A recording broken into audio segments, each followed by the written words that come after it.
I'm Ariel Hubbard. I'm with the New Zealand Hospital Pharmacists Association. I'm not quite sure I've formulated this clearly in my head yet, but I think it starts with acknowledging that there is a lack of trust, and it's a pretty significant lack of trust. DHBs don't have a good reputation for paying their bills or paying their bills on time, to small contractors.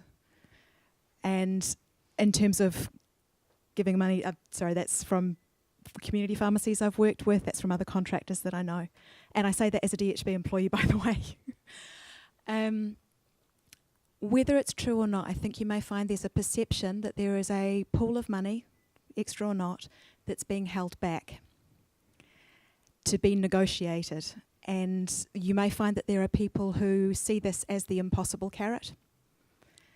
You may need to work quite hard to ensure people understand that it won't be taken away, and you give guarantees of actually how will you guarantee that broke DHBs won't divert that money.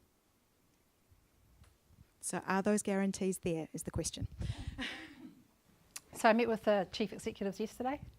They know what we're proposing in terms of the funding for this process. DHBs are in an interesting position at the moment in the sense that we don't know what funding we're getting, which is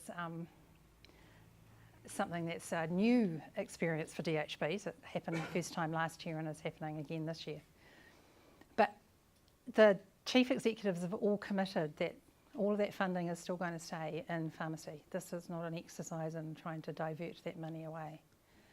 And that's one of the reasons that we've also been quite clear about those schedules so that it's really transparent. And so this is not some kind of hidden game. I was a little bit startled about the not paying on time, I have to say, because I'll look to the ministry. You do the paying. So please, so they can look. We do pay $8 billion a year, and I'm sure most of it goes out on time. Yeah. This is to the actual on-the-ground. Yeah, no, that's what we mean. Yeah, no. Yeah, the ministry does the paying to the actual on-the-ground contractors on the DHB's behalf for pharmacy. So I just want to acknowledge your comment about the lack of trust. So yes. I certainly recognise the lack of trust in the sector with DHBs, and we have to work through how we build that trust up. One of the comments around the payments, particularly for community pharmacy, they're actually in a very privileged position compared to many providers in the health sector in terms of how quickly they do get paid. Many, if you're a mental health NGO, some of them don't get paid until a month after they've delivered the services. Where pharmacy are actually getting fortnightly payments and it's coming through regularly. They've got much better cash flow than many other providers. Sorry? And they paid in advance. A portion of it's paid in advance. A proportion paid in advance. They got much better cash flow from the health sector than many other providers in the sector. So they're actually in a provision of privilege in the sector compared to many others. But I do want to acknowledge the trust thing, and anything people can do to help us with that trust is greatly appreciated. Which is why we said that there is no strategy to reduce the overall funding going to pharmacists.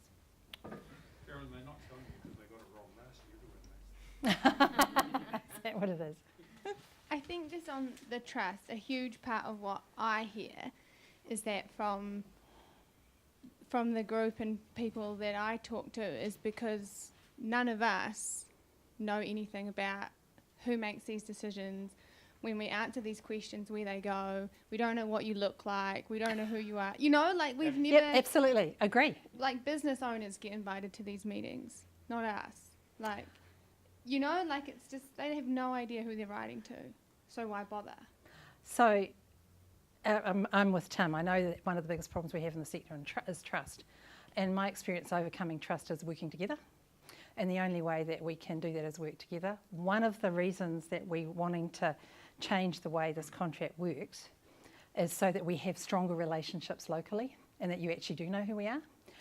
One of the reasons that we had such a big change in 1993 when IPAs first established is for the first time general practice could actually see the decision maker.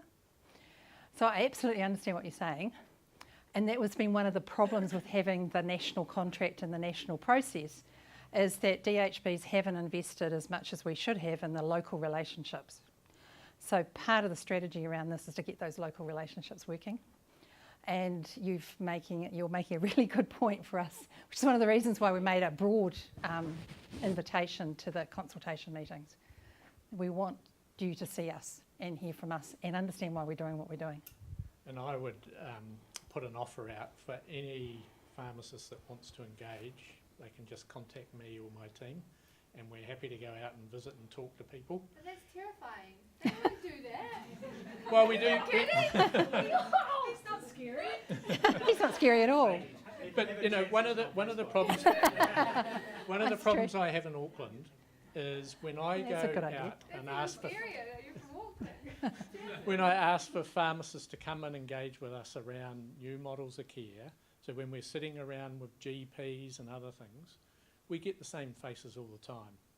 And I want and encourage people with new ideas and new thoughts to actually come and challenge the old ways of doing things. And unless people like you actually step up and say, actually, I want to participate in this, we have a harder hill to climb in terms of change. Because I don't have the ideas. I'm not up with the new technology. Now, watch my kids and stuff like that, and that's where we have to engage in those new ideas and be able to bring them in.